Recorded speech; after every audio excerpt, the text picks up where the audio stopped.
তাওহীদি media, বিশুদ্ধ ইসলামের পথে। বলেছেন, আমি পুলিশে চাকরি করি, পোস্টিং শাখায় কাজ করি। যদি কেউ আমার কাছে কোনো সুযোগ সুবিধা চায়, আমি পারলে করে দেই। পরবর্তীতে তারা আমাকে কিছু টাকা আমি না নেওয়া সত্ত্বেও জোর করে দিতে চায়। তারা জোর করে দিলে আমার নেওয়াটা কি হালাল হবে? না, না।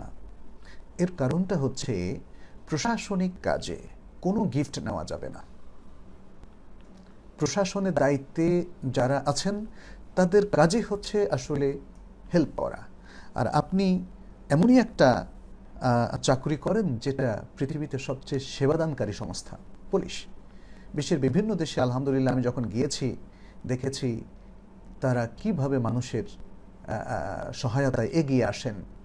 মানে সেখানে কেউ তাদেরকে ভয় তো পাই না, বরং তারা মনে করে যে আপনজন এসেছে।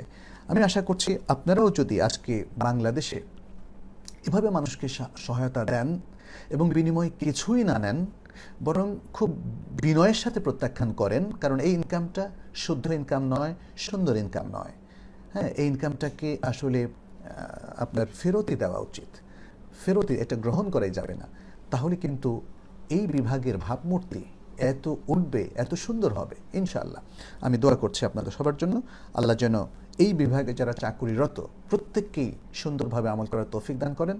দেশ, জাতি এবং মানবতার কল্যাণে তারা যেন কাজ করতে পারে।